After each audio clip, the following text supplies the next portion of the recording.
बहुत पुराने वक्तों की बात है। किसी मुल्क में एक छोटी सी बस्ती थी। उस बस्ती के ज्यादातर लोग इंतहाई गरीब थे। सख्त मेहनत करके वो बमुश्किल 2 वक्त की रोटी ही कमा पाते थे। उस गांव में 2 दोस्त रहते थे जो कोई काम नहीं करते थे और अपना गुजर बसर करने के लिए छोटी मोटी चोरी किया करते थे। लोगों को लूटकर पेट भरना ही उनका पेशा था। तरह तरह की चालाकियों से वो चोरी चकारी करते और दूसरों की मेहनत से की हुई कमाई लूट कर ले जाते।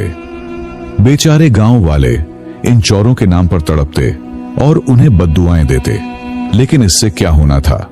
इन दोनों चोरों का धंधा खूब चल रहा था, क्योंकि अब तक कोई उनका मुकाबला नहीं कर सका था और न ही ये कभी रंगे हाथों पकड़े गए थे।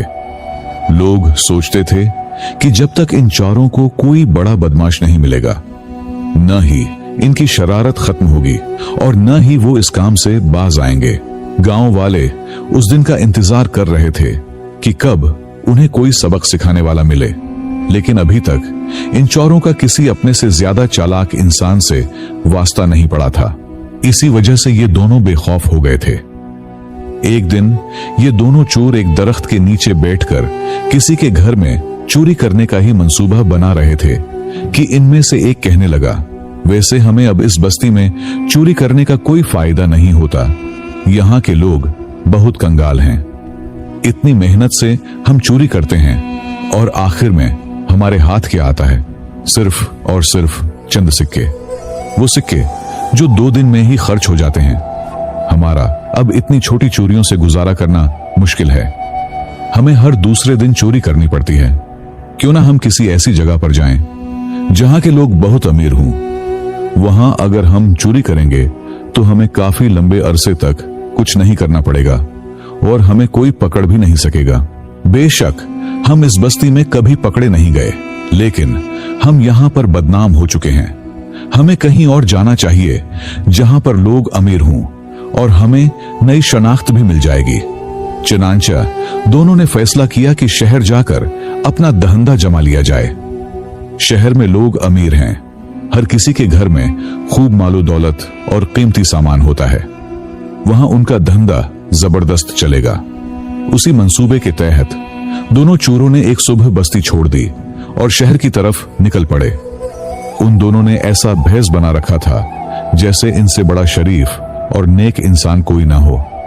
रास्ते में मिलने वाले मुसाफिरों से वो शहर की मालूमात जमा करते जाते। शहर में कौन से अमीर लोग हैं, कितने हैं, कहां रहते हैं, उनकी कितनी जायदादें हैं, वगैरह सारी खबरों को उन्होंने बड़ी होशियारी से इकट्ठा किया। इस दौरान उन्हें एक अहम बात पता चली कि शहर में एक बूढ़ी औरत रहती है जिसके पास बहुत सारी मालो दौलत है, लेकिन वो बड़ी चालाक है। उसने अपनी दौलत का सुराग किसी को नहीं लगने दिया। न ही किसी को पता है कि उसने अपनी दौलत को कहां पर छुपा रखा है और अब तक कोई उसे धोखा भी नहीं दे सका। चोरों ने सोचा कि 100 छोटी जगहों पर चोरी करने से बेहतर है कि इस एक बूढ़ी औरत के घर चोरी कर लें ताकि सारी उम्र की गुर्बत खत्म हो जाए। फिर वो सोचने लगे कि जिस तरह से लोग बता रहे हैं कि उसने अपनी दौलत को कभी हवा भी लगने नहीं दी, जरूर वो बड़ी चालाक होगी। लेकिन हम दोनों भी तो बहुत बड़े चालाक हैं। हमने अपनी बस्ती में बहुत चोरियां की हैं। बस्ती वालों ने हम पर बहुत शक किए, लेकिन आज तक हम नहीं पकड़े गए। इस औरत को भी हम आसानी से लूट लेंगे। देखते हैं कौन जीतता है और कौन हारता है। चनांचा आपस में मुशवरा करके शहर पहुंचते ही उन्होंने बूढ़ी के घर का पता लगा लिया। घर क्या था? वो बड़ी अक्लमंद बूढ़ी तो एक छोटी सी झोपड़ी में रहती थी। झोपड़ी का हाल, बूढ़ी के फटे पुराने कपड़े, बिस्तर और सारा मंजर देखकर कोई ख्वाब में भी नहीं सोच सकता कि ये बूढ़ी बहुत अमीर है। लेकिन चोर बेवकूफ नहीं थे। उन्होंने जान लिया कि ये बूढ़ी का दिखावा है। वो बूढ़ी से बोले, माँ जी, हम मुसाफिर हैं, बहुत थक गए हैं, थोड़ा पानी मिलेगा? उन्होंने आजिजी से पूछा, आओ बेटा, इस धूप से बचो और थोड़ा आराम करो। सिर्फ पानी क्यों, कुछ रोटी का टुकड़ा भी खाओ, आराम करो, फिर आगे चले जाना। बूढ़ी ने प्यार से कहा। चोरों को यही चाहिए था। वो आराम से बैठ गए। बातें करते करते उनका खाना चल रहा था। बूढ़ी बहुत बातूनी थी, उसकी जुबान खुशामद से भरपूर थी। तुम किस गांव से हो बेटो? कहां तक जाना है? बूढ़ी ने दरियाफत किया। हम रोजगार के लिए निकले हैं माँ जी, सोचा शहर में कोई काम मिल जाएगा, चोरों ने बहाना बनाया। अरे तुम मेरी झोपड़ी में ही रहो ना, मुझे भी साथ मिल जाएगा और तुम्हारा काम भी हो जाएगा, बूढ़ी ने इसरार किया। चोरों की तो किस्मत फिर गई, उन्होंने बूढ़ी की झोपड़ी में डेरा जमा लिया। अगले दिन से उन्होंने बूढ़ी की बड़ी इज्जत से खिदमत शुरू कर दी। सारा दिन वो उसे कोई काम न करने देते, रात को बारी बारी उसके पांव दबाते। एक तरफ ये खिदमत चल रही थी, दूसरी तरफ उनका असल काम जारी था। वो इस तलाश में लगे थे कि बूढ़ी का पैसा कहां छुपा होगा। बूढ़ी झोपड़ी में रहती थी, लेकिन उसकी काफी बड़ी जमीन और बागात थे। उनका ख्याल था कि उसने बहुत सारी दौलत छुपा रखी है, लेकिन पैसा कहां छुपा है उसका कोई सुराग न मिलता। रात को जब बूढ़ी सो जाती, उनकी तलाश शुरू हो जाती। ये खोदो, वो खोदो, सारी रात उनका यही काम चलता रहता।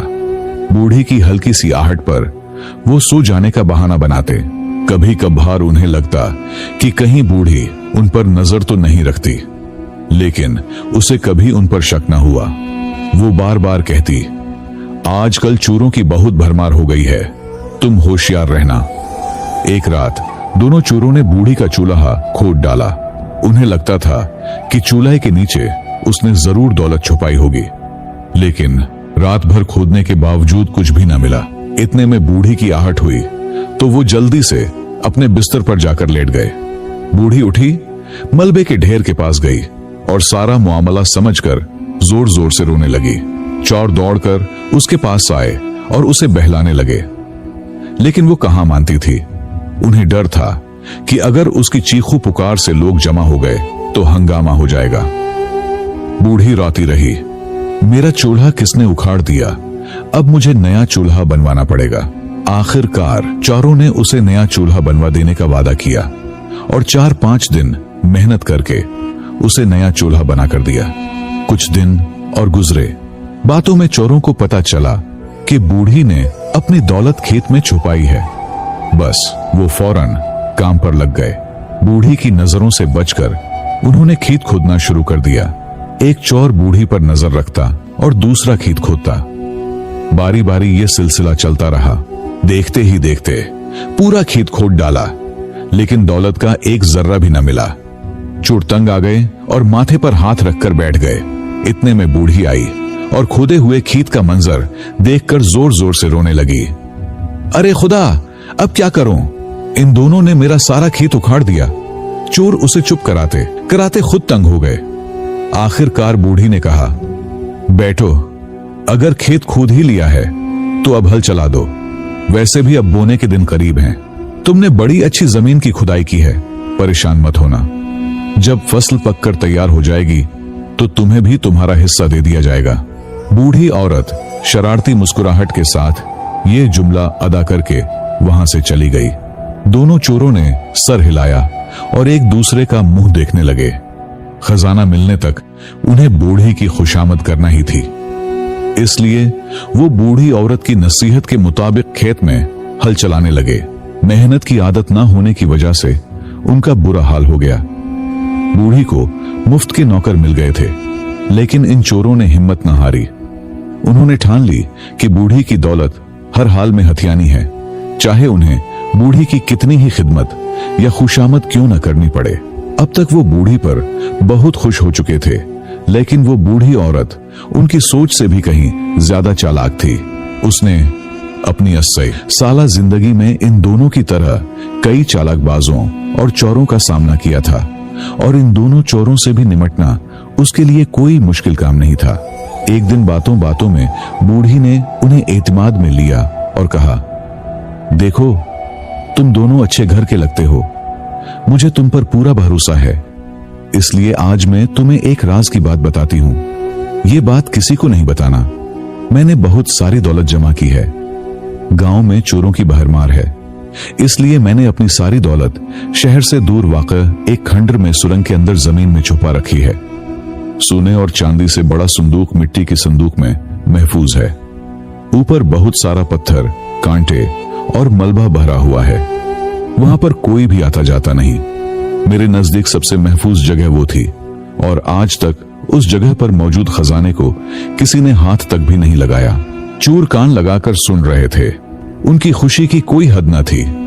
उनके दिनों की मेहनत आखिरकार रंग ले आई। अब उन्हें जूहू पड़ी में एक लम्हा भी रुकना गवारा न था। वो सोच रहे थे कि खंडर की दौलत कब हाथ लगेगी। एक चांदनी रात को उन्होंने मौका निकाला। बूढ़ी को गहरी नींद में देखकर उन्होंने चुपके से अपना सामान और रात में पकाया हुआ खाना साथ लिया और खंडर की तरफ रवाना हो गए। मुसलसल 3 घंटे पैदल चलने के बाद वो शहर से बहुत दूर एक खंडर के पास पहुंच गए। वहां हर तरफ अंधेरा था और जानवरों के चीखने की आवाजें आ रही थीं।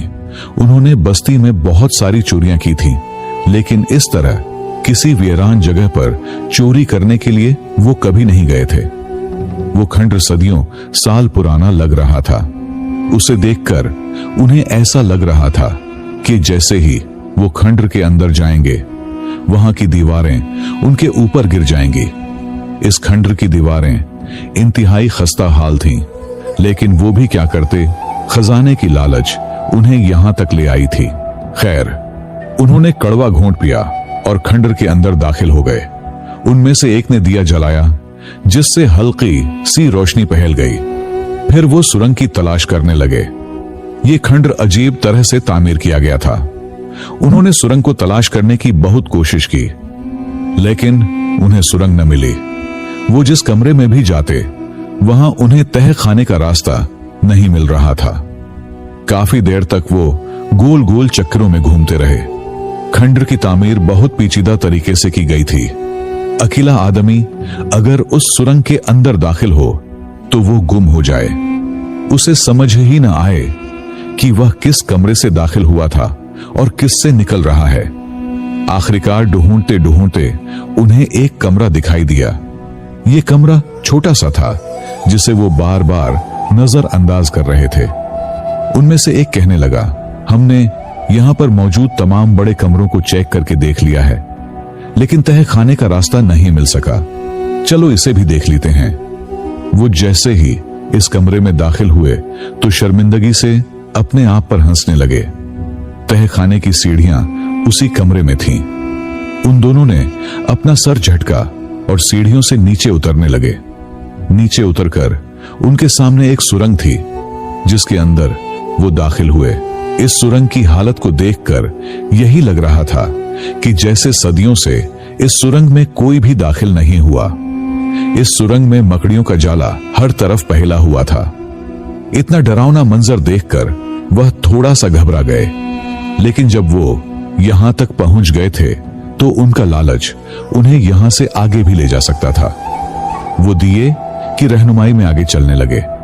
आगे जाकर उन्होंने देखा कि सुरंग में एक जगह पर मलबा पड़ा हुआ था, जिसमें बहुत सारे पत्थर और कांटे रखे थे, जिन्हें देखकर वो खुश हो गए और एक जबान होकर बोले, यही वो मलबा है जिसका जिक्र वो बूढ़ी कर रही थी। चलो जल्दी से कुदाल निकालो और यहां से पत्थर हटाकर खजाना निकालते हैं। कुदाल निकालकर जैसे ही वो मलबे के ऊपर पहुंचे, उनके पैरों तले से जमीन निकल गई, क्योंकि ये एक चाल थी। बज़ाहिर मलबा नजर आने वाली वो जगह मलबा नहीं थी। वहां पर 10 फीट गहरा गड्ढा था। वो उसके अंदर गिर गए और चीखने चिल्लाने लगे। गड्ढे के अंदर बिल्कुल अंधेरा था। उन्हें कुछ भी नजर नहीं आ रहा था। वो बिल्कुल थक चुके थे और अंधेरे ही में गड्ढे में बैठकर करा रहे थे। गड्ढे से बाहर आने का कोई भी रास्ता नजर नहीं आ रहा था। वो दोनों उस बूढ़ी औरत को बुरा भला कहने लगे। उन्हें समझ आ गई थी कि बूढ़ी औरत ने उनके साथ चालाकी की थी। वो अपने आप को बहुत ज्यादा चालाक समझते थे, लेकिन आज शेर का सामना सवा शेर से हो गया था। खैर, मरता क्या ना करता। उन्होंने बड़ी मुश्किल से वो रात उस गड्ढे में गुजारी। वो सारी रात भूखे रहे, क्योंकि जो खाना वो बूढ़ी के झोंपड़ी से लेकर आए थे वो भी उस सुरंग के ऊपर मौजूद था। सारी रात उन्हें मच्छर भी काटता रहा। गरज ये कि उनके लिए ये रात जिंदगी की सबसे बुरी रात थी। अल्लाह अल्लाह करके सुबह हुई तो उन्होंने देखा कि गुड़हे के अंदर ऊपर जाने का कोई रास्ता नहीं था, जिसे देखकर वो और ज्यादा चीखने और चिल्लाने लगे। उनके अंदर हिम्मत पहले ही नहीं थी, अब उन्हें मजीद मेहनत करनी पड़नी थी। वो दोनों उठे और कुदाल के साथ गड्ढे में वक्फे वक्फे पर मिट्टी खोदकर रास्ता बनाने लगे। गड्ढे की मिट्टी काफी सख्त थी, इसलिए रास्ता बनाने में उनके अंदर जो थोड़ी बहुत ताकत बची थी वो भी उसी में सर्फ हो गई। अब वो बिल्कुल बेजान हो चुके थे। उन्होंने अपने हथियार गड्ढे में ही छोड़े और बड़ी मुश्किल से रास्ते पर हाथ पांव रखते हुए ऊपर सुरंग में पहुंचे और रेंगते हुए अपने सामान के थैले के करीब पहुंचे। उन्होंने सामान से खाना निकाला और जानवरों की तरह उस पर टूट पड़े। खाना खाकर उन्हें थोड़ा सा इत्मीनान हुआ। उन्होंने वहां पर आराम किया और जब उन्हें अपने जिस्म में थोड़ी सी ताकत महसूस हुई तो फिर वो कहने लगे, आओ यहां से भाग चलें। ये बूढ़ी औरत हमारी सोच से भी ज्यादा खतरनाक है। ये तो आज हमें ले डूबी थी। हमें हमारे गुरूर ने मरवा दिया। हम समझते थे कि हम किसी को भी धोखा दे सकते हैं, लेकिन इंसान अपने आप को जितना मर्जी होशियार समझ ले, जब वो बाहर के लोगों को देखेगा तो उसे अपने से कई ज्यादा होशियार लोग मिल जाएंगे। उन्हें सबक मिल चुका था। वो दोनों उठे और अपनी बस्ती की तरफ दौड़ लगा दी। जब वो बस्ती में पहुंचे तो उनकी इतनी बुरी हालत देखकर जो भी उन्हें देखता वो उन पर हंसने लगता और हर कोई यही सोच रहा था, लगता है ये किसी अपने से होशियार आदमी के हत्थे चढ़ गए हैं और उसने इनकी दुर्गत बना दी है। सारे गांव वाले बहुत खुश थे, ऐसे जैसे इन दोनों को उनकी बद्दुआएं लग गई हों। गांव पहुंचकर अब ये बहुत ज्यादा डरने लगे। उनके जहन में यह था कि जैसे गांव वालों को पता चल गया हो कि हम उस बूढ़ी औरत के हाथों से जलील होकर आए हैं। उन्होंने बड़ी चोरी तो किया, छोटी चोरियों से भी तौबा कर ली और आइंदा मेहनत करके रोजी कमाने का फैसला किया, क्योंकि जितनी मेहनत वो पिछली रात सुरंग से बाहर निकलने में कर चुके थे, शायद रोजी कमाने के लिए उन्हें इतनी मेहनत न करना पड़ती। प्यारे दोस्तों, ये किस्सा हमें सिखाता है कि हमें कभी भी दूसरों का माल छीनने या चोरी करने की राह नहीं अपनानी चाहिए। जो इंसान मेहनत से बचता है और दूसरों का हक मारकर जीना चाहता है, उसे एक दिन जरूर जिल्लत का सामना करना पड़ता है। दूसरों की मेहनत से हासिल की गई दौलत पर कभी नजर नहीं रखनी चाहिए। लालच इंसान को अंधा कर देती है। हमें हमेशा ईमानदारी और मेहनत के रास्ते पर चलना चाहिए। दूसरों को नुकसान पहुंचाने के बजाय उनकी खिदमत करनी चाहिए। अगर हमने माजी में गलतियां की हों तो सच्चाई को अपनाएं और अपनी इस्लाह करें।